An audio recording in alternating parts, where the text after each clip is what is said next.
नमस्कार मित्रांनो, आज आपण एका अशा प्रवासाबद्दल बोलणार आहोत ज्याच्याने सगळे मिडल क्लास मुलं जोडतील, म्हणजे समजून घेतील.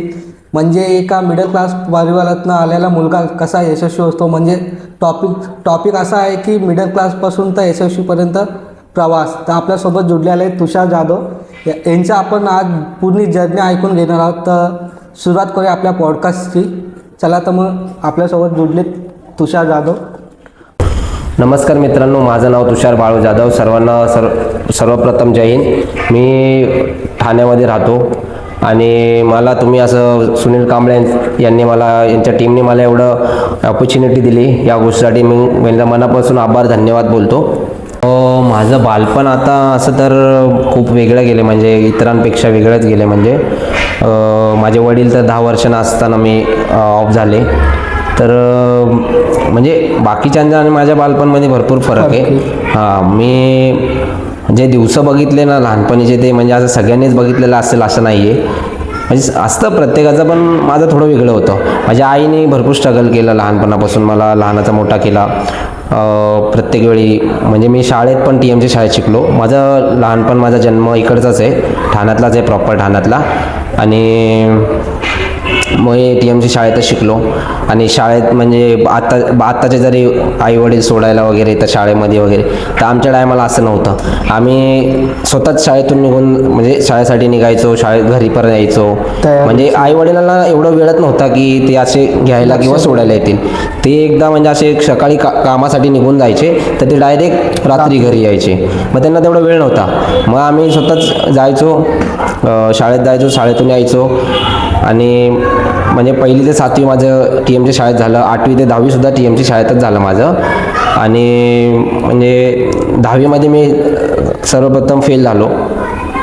मग फेल झाल्यामुळं मग माझ्या आईने मला म्हणजे मी मम्मीला बोललो की मी सोडून देतो, आता मी कामधंद्याला लागून जातो, की आता कुठं परत परिस्थिती पण नव्हती ना तशी, मग कुठं परत शिकत बसायचा. तर माझ्या आईचा शब्द मला आज पण आठवतो की माझी मम्मी बोलली मला की नको बाळा, शाळा सोडू नको. शाळा सोडल्यानंतर पुढंचं आयुष्य लय बेकार आहे. तू कुठं कामात असेल, किती पैसे कमवशील, काय करशील, आता तुला त्या पैशांमध्ये सुख भेटेल, पण इन फ्युचर नाही भेटणार. तो शब्द मी आज पण माझ्या डोक्यात ठेवलेला असतो. की आई बोलली की नको, शाळेचं नाही सोडली. मी खोटं नाही बोलत, 10वीमध्ये 5 टाईम फेल झालो. खरी गोष्ट सांगते, 5 टाईम फेल झालो मी 10वीमध्ये. पण 6वी टाईम अभ्यास करून पास झालो. 5 टाईम चिटिंग केली पण फेल झालो. म्हणजे हार नाही मानली. का? कारण की आपल्या दरवेळी प्रत्येक वेळी आपल्याला तो आईने बोललेला शब्द मोटिवेशन होत होता ना प्रत्येक वेळी, की की बाळा तू नको सोडूस पुढं, तेच माझ्या डोक्यात चालायचा. मग बोललो आता नाही, लास्ट अटेम्प्टमध्ये करूनच टाकू. आणि अभ्यास केला, क्लास लावली, अभ्यास केला. भले जास्त नाही, माझा एकच विषय राहिला, त्यामध्ये 35 मार्क पडले, मी पास झालो. तिथून पुढं माझं आता 11वी 12वी मी ग्रॅज्युएशन पण केलं. झालं. आता आहे अजून पुढे पण भरपूर काय करायचं आहे. आणि सुरुवातीला तुमचा सगळ्यात म्हणजे मेन धडा कोणता होता? धडा आता बोललो तर लहानपणात धड्यात गेले. आता काय बोललं, आता बोलायला गेलं तर असं की पुस्तकच भरून जाईल. तर तुमचा सगळ्यात सुरुवातीचा संघर्ष कोणता होता, म्हणजे कसा होता? आता सुरुवातीचा संघर्ष बोललो तर लहानपणापासून संघर्षातच गेले. म्हणजे जे आपलं लाईफ आहे ते लहानपणापासून संघर्षामध्येच गेले.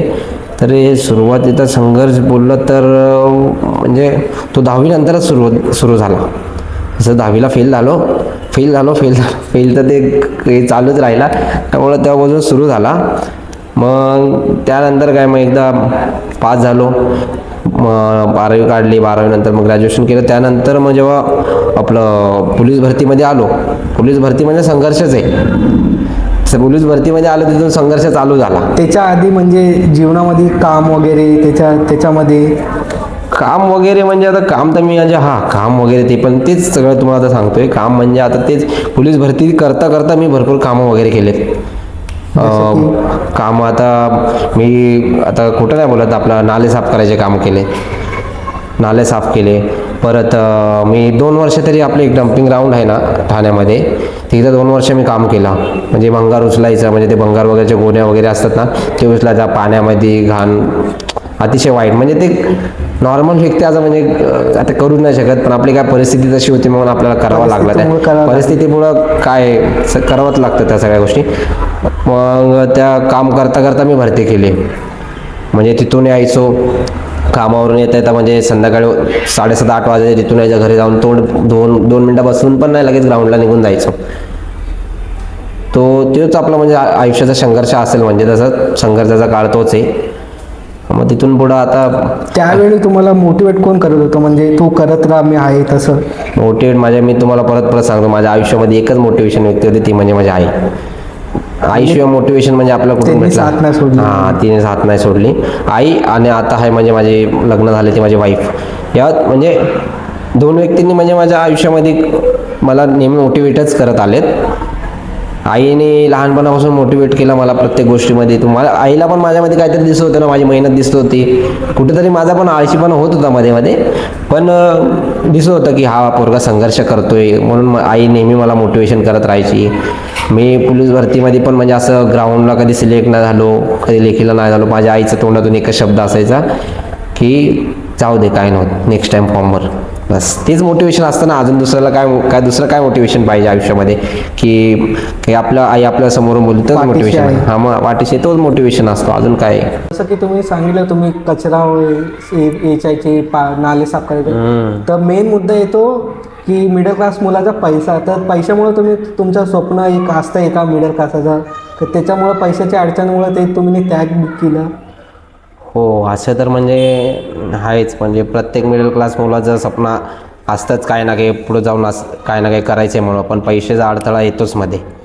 तर पैशाच्या अडथळ्यामुळं मला लहानपणापासून माझा ड्रीम होतं की मला क्रिकेटर बनायचं होतं. माझं सर्वांचंच असतं, माझं पण होतं ते ड्रीम. आणि स्किल होती माझ्या लहानपणापासून, स्किल आहे. मी लहान होतो तेव्हापासून क्रिकेट खेळतो आणि होती माझ्यामध्ये स्किल लहानपणापासून.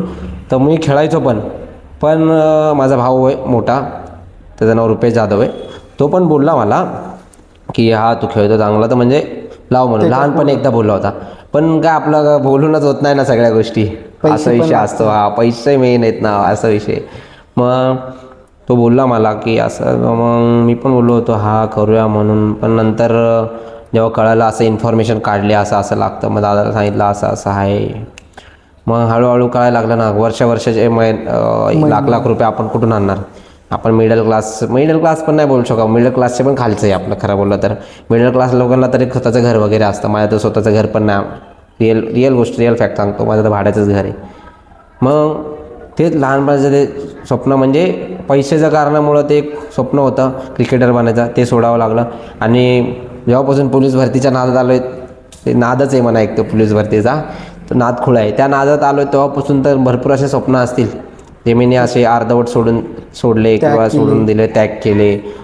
मला बॉडी बिल्डिंग करायची होती, बॉडी बिल्डिंग पण करायचो, पण ते कसं पोलीस भरतीच्या याच्यामध्ये फोकस करावा लागतो, त्यामुळे मग ते सगळे एक बाजूलाच राहत गेले आणि असेच राहून गेले.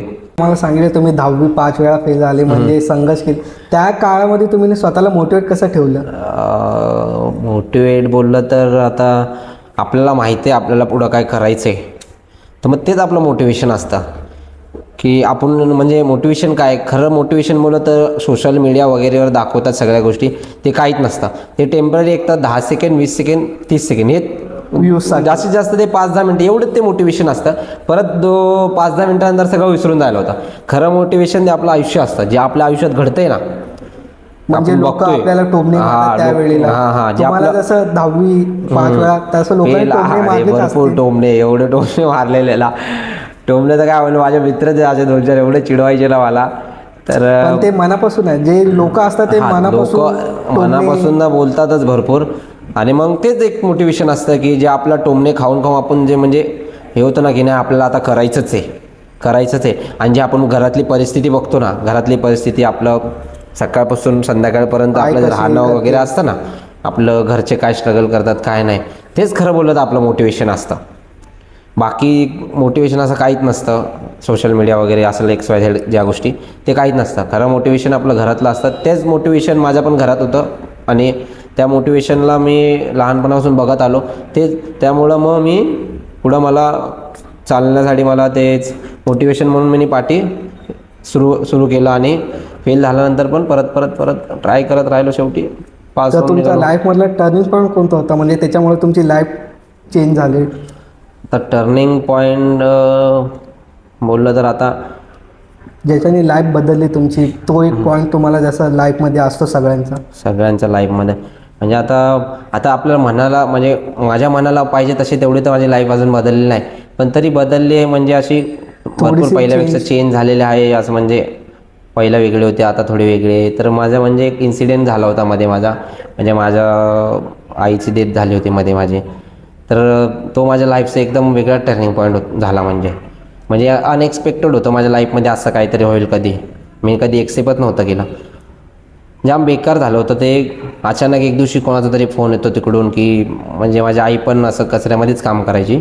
कामाच्याच वेळी आई एक दिवशी गेली आणि तिकडं एक अचानक झालं सगळ्या गोष्टी. आणि मग अचानक असं कोणाचा तरी फोन येतो तिकडून डायरेक्ट. असं ज्याचा कॉल आला त्यांनी पण मला ऑन द स्पॉट सांगितलं तुझ्या आईचं असं असं झालं आहे म्हणून. त्यावेळी मला असा धक्का बसला होता ना, मी काय करू आणि काय नाही असं झालं. तर मी जसं असं पळत पळत गेलो, लोक माझ्याकडे बघत पण होते, पण मी पहिलं मला ते जायचं होतं, तिथं पोहोचायचं होतं. पोहोचल्यानंतर मी जे बघितलं ना, शपथ सांगतो ते असं म्हणजे अनएक्सपेक्टेड होतं. माझ्या हातपाय असे थरथर कापत होतं. मी असं जागेवरच पडलो. काय करू मला असं काहीच समजत नव्हतं. मी स्वतःला एवढं पस्तावलो ना त्यावेळी, भरपूर पस्तावलो की म्हणजे मी कुठंतरी चुकी केली. मला असं वाटलं की मी या सगळ्या शिक्षणाच्या नादी म्हणजे जे काय भरती वगैरेच्या नादी लागलो. मी चुकी केली मला असं वाटलं कधीतरी. मी कुठेतरी कामधंदे बघितले असते, कामधंदे करून म्हणजे आईला घरी बसवलं असतं तर आज म्हणजे माझी आई माझ्या जवळ असती, म्हणजे असतं ना ते. पण माझ्या आईचं स्वप्न होतं माझ्या डोळ्यासमोर. ते स्वप्न घेऊन मी पुढे चालू होतो. आणि कोणाला माहीत असतं पुढं काय होणार आहे. जर आपल्याला माहितीच असतं पुढं काय होणार आहे तर आपण असं थांबवलं असतं ना कधीच. तर मग माहीतच नव्हतं असं होणार आहे. मग तोच माझ्या आयुष्याचा टर्निंग पॉईंट होता. तिकडून म्हणजे मी खोटं नाही बोलत, जसं माझं झालं होतं ना, मी 2-3 दिवस असं सदम्यामध्ये होतो ना की मी विचार केला होता मी आता सुसाईड करणार. शपथ सांगतो, खोटं नाही बोलणार. मी विचार केला होता मी सुसाईड करतो, आता जगून काय अर्थ नाही आहे. कोण आहे आपल्या लाईफमध्ये जगण्यासाठी? आता जगायचं तरी कोणासाठी? ज्या व्यक्तीसाठी आपल्याला लहानाचा मोठा ज्यांनी केलं, एवढं शिकवलं, इथपर्यंत आणलं, तिला ते चांगले दिवस दाखवायचे होते. मोठं म्हणजे बघायचं असतं ना, प्रत्येक आईवडिलांचं स्वप्न काय असतं, त्याच्या मुलाला मोठं झालेलं बघायचं, काहीतरी म्हणजे दिसलं पाहिजे असं. तर मग त्यात त्यांनाच असं तिला दाखवायचं होतं. तीच व्यक्ती आता जर बघायला नाही तर जगून काय करतं आणि कशालाच करायचं ते आता करायचं आहे पुढं. सगळं सोडून दिलं. पण बोलतात ना, एक मग बोललो आता जी माझी वाईफ आहे म्हणून तिने म्हणजे मला त्यावेळी सपोर्ट केला, सांभाळून घेतलं आणि थोडंसं असं मोटिवेट केलं की नाही आता आपण होणाऱ्या गोष्टीला तर आपण टाळू नाही शकत ना. तर बस तोच माझ्या आयुष्याचा टर्निंग पॉईंट होता. आणि बस जे मी स्वप्न बघितलेले ते पुढं अजूनपर्यंत ते एवढं माझ्या नाही म्हणत मी सक्सेसफुल पूर्णच झालो आहे. मी असं मानत नाही मी पूर्णपणे झालो आहे, पण जेवढं झालो आहे ते माझ्या आईच्या आशीर्वादाने झालो आहे. आणि पुढे पण होणार, एवढं 100% आहे, पुढे पण होणार. आणि हा टर्निंग पॉईंट जो आहे माझ्या आयुष्यातला, तर त्यात मी जे काय माझ्या आईच्या याच्याने मला भेटले ते मी पुढं घेऊन जाणार आणि माझे स्वप्न मी पूर्ण करणार. तर तुमच्या सक्सेसचा एक टर्निंग पॉईंट म्हणजे त्याच्यामुळे तुम्ही इथंपर्यंत पोहोचले, तो कोणता होता? इथपर्यंत पोचलो म्हणजे तोच जो मी तुम्हाला सांगितलं ना, जो इन्सिडेंट झाला त्याच्यानंतर जे म्हणजे वाईफने मोटिवेशन वगैरे केलं. आणि म्हणजे मला वाटलं नव्हतं की माझं म्हणजे इथपर्यंत म्हणजे हा एक ज्या गोष्टीमध्ये सिलेक्शन तिथं पण होईल म्हणून. पण बघा ना किती म्हणजे ह्याचं पण काय बोलतात त्याला, आता नशिबाचा किती खेळ आहे. थोड्याच महिन्यानंतर आईला घरी बसवण्याची वेळ आली होती, पण ती वेळ आली आणि आई गेली, असं झालं. आता मग थोडंच वेळ राहिला होता, पण आता काय बोलायचं, आता नशिबाच्या पुढं काही होऊ नाही शकत ना.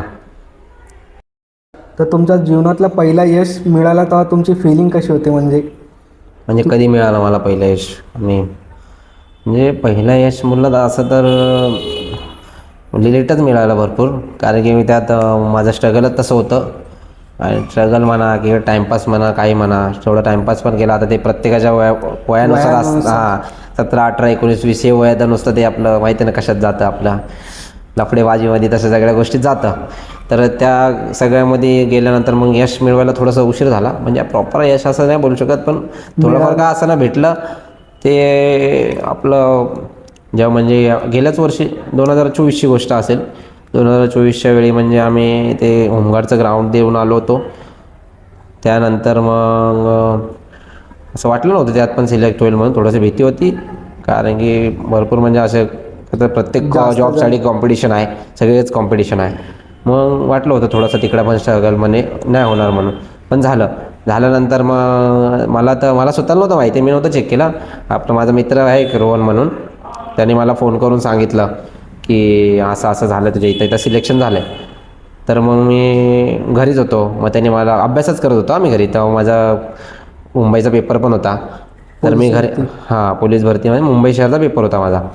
तर मी अभ्यासच करत होतो. तो रोहन मानकर म्हणून मित्र आहे माझा, त्याने मला रोडवर बोलवलं आणि मग आता त्यांनी सांगितलं असं असं झालं आहे म्हणून, तुझं इकडे सिलेक्शन झालं आहे. मग खुशी भरपूर झाली त्या टायमाला. तर नंतर मग घरी गेलो, घरी सांगितलं, मम्मीला सांगितलं, भावाला वगैरे सांगितलं. तर मम्मी पण खुश झाली भरपूर. पण मम्मीचं स्वप्न माझं तेच होतं की मुलगा यश मिळाला पाहिजे मुलाला, तेच मम्मीचं स्वप्न होतं. आणि मम्मीला पण समजलं की थोडंफार सुरुवात झाली यशासाठी. तर तोच माझं म्हणजे यशाची सुरुवात असेल ती त्यावेळेची. आणि मग त्याच्यानंतर बोललं तर मग आता त्यानंतर मग चालू राहिलं. मग आपलं स्ट्रगल काय आपलं ते म्हणजे मोटिवेशन म्हणजे पुढचं आपलं जे होतं ड्रीम ते नव्हतं. होमगार्ड म्हणजे ते आपलं ड्रीम नाही. माझं ड्रीम पहिल्यापासून म्हणजे जेव्हापासून सुरुवात केली तेव्हापासून ते महाराष्ट्र पोलीस म्हणून माझा ड्रीम आहे आता पण पुढे पण राहील. मग आता तसं होमगार्डमध्ये ड्युटी लागली तेव्हापासून मग तर ड्युटी करून पण पोलीस भरती म्हणजे आपली चालूच आहे. त्यासाठी आपलं आता ड्रीम आहे बोललं तर तिथं कंप्लेंट करावंच लागेल ना आपल्याला.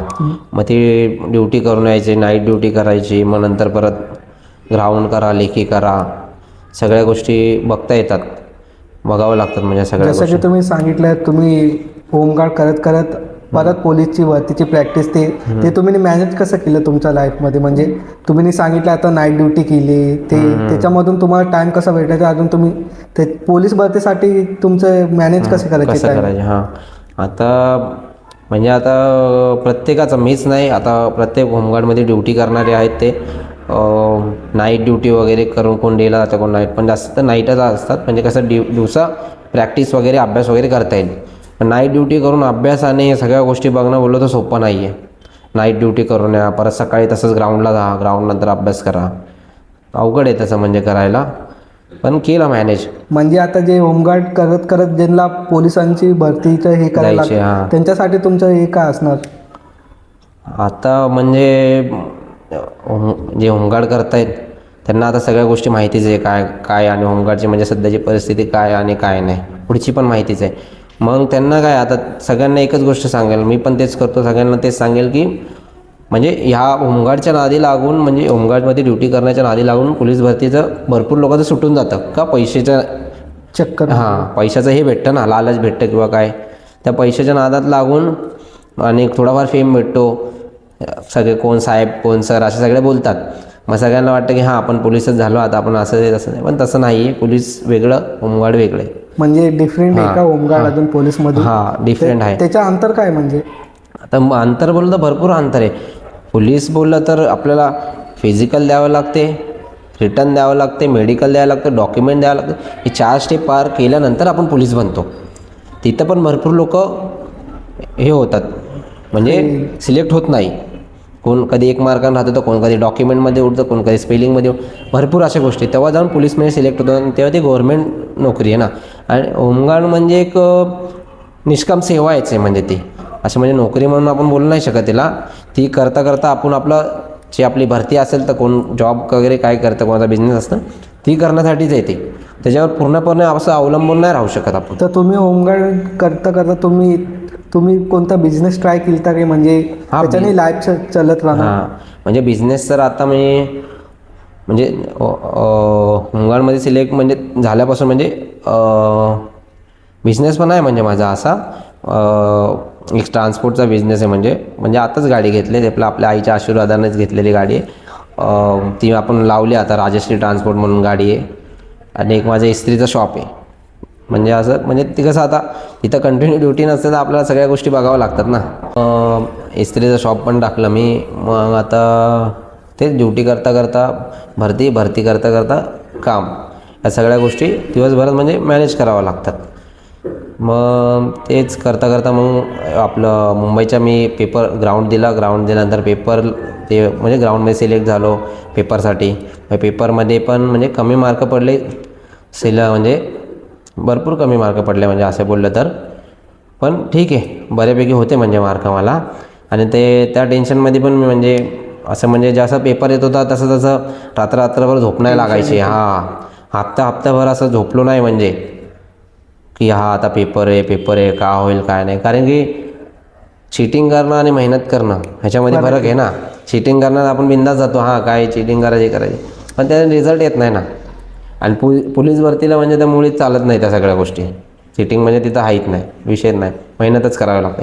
आणि मेहनत केल्यावर काय भीती वाटते ते त्या भरती करणाऱ्या मुलालाच माहिती आहे. मग ते करता म्हणजे जसं पेपर होतं झोप नव्हती लागत. मग पेपरच्या दिवशी पण असेलही भीती लागून होती मनामध्ये. त्या भीतीच्या नाद्यामध्ये थोडे सिली मिस्टेक झाले. त्या मिस्टेकमुळं मार्क थोडे कमी आले.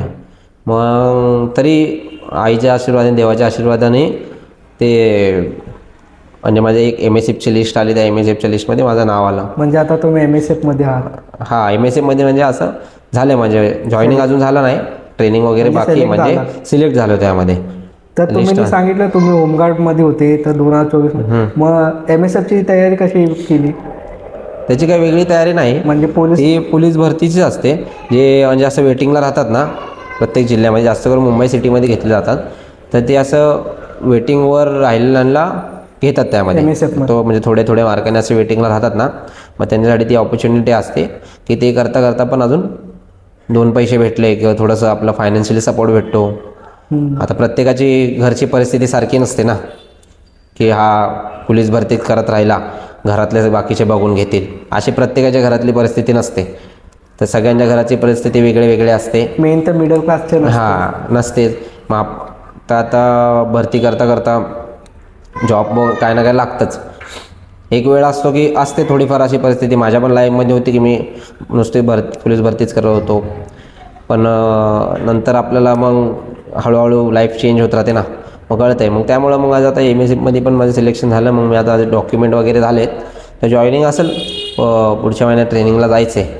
म्हणजे आता तुम्ही सध्या होमगार्डमध्ये प्लस MSFमध्ये पण आहात? हां, दोन्ही पण आहेत. म्हणजे काय असून छोटे पण दोन पोस्टर म्हणजे असे काढले. जसं की तुम्ही आम्हाला सांगितलं की स्टार्टिंगलाच म्हणजे पॉडकास्टचा की तुम्हाला क्रिकेटचा छंद होता. म्हणजे अजून तुमच्यामध्ये हॉबीज काय आहेत? म्हणजे स्किल MSFमध्ये झाली, क्रिकेटचं झालं, अजून स्किल म्हणजे असं स्किल बोललं तर आता मी असं रॅपिंग वगैरे पण करतो. तिथं माझे रॅप बोलता? हो, रॅप वगैरे पण बोलतो. म्हणजे माझं चॅनल आहे यूट्यूबला MC बॉबी म्हणून. त्याच्यावर मी एक सॉन्ग टाकले. आधी 2 सॉन्ग टाकले होते, पण ते काही कारणामुळे मला डिलीट करावे लागले. मग आता मी नवीन सॉन्ग पण टाकले, माझी वेळ म्हणून सॉन्ग आहे. म्हणजे आपलं रॅपिंग पण आहे, ते आपली स्किल आहे, तिला पण हळूहळू थोडं पुढं नेणार आहे. सध्या कसं वेळ भेटत नाही सगळ्या गोष्टीमधून, म्हणून बाकी काय नाही. म्हणजे एक पोलीस प्लस रॅपर? हां, पोलीस प्लस रॅपर असं पण तुम्ही बोलू शकता. म्हणजे स्किल आहे आपल्याकडे, आता सगळ्यांमध्ये नसते, आपल्याकडे आहे बघा. आपल्याकडे जे नाही सगळ्यांकडे आहे.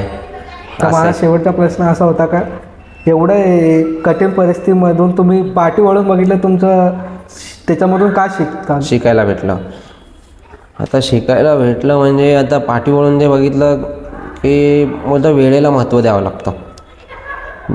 जी गोष्ट आहे ना ती त्याच वेळेला केली तर बरं असतं. एकदा वेळ निघून गेली ना, काही वेळ कोणासाठी थांबत नाही. इथं सगळ्यांनाच माहिती आहे, नॉर्मल गोष्ट आहे. वेळ कोणासाठी थांबत नाही, एकदा वेळ निघून गेली ती गेली. हां, असं आहे. जी गोष्ट त्या वेळी केली ना मग होऊन जातं काम. कोणतंही काम करायला घेतलं ते होऊन जातं. तर आता मी पहिला भरपूर म्हणजे असं टाईम वेस्ट केला आहे. म्हणजे असं कधी कामामध्ये बोला तर कधी असं टाईमपास वगैरे, ते काय आपलं असतात आता लहानपणीचे ते वेगळा जोश असतो, त्या जोशमध्ये भरपूर असा टाईम वेस्ट केला. तर आता मी जर पाठी वळून बघितलं तर मला एकच गोष्ट कळते की मेहनत त्या गोष्टी करायच्या म्हणजे पुढे जाऊन आपल्याला सक्सेस भेटतं. मेहनतीशिवाय तर काहीच नाही आहे. आज जे का आहे ते मेहनतीच्या जीवावर आहे. कारण की आपण आपल्याला कोणाच्या Politics support नाही. पॉलिटिक्स सपोर्ट म्हणजे अजून कोणाच्या स्वतः प्रत्येकाचं असतं ना, कोणाच्या आईची जागा बापाची जागा असं चालवणं आपलं असं काही विषय नाही आहे.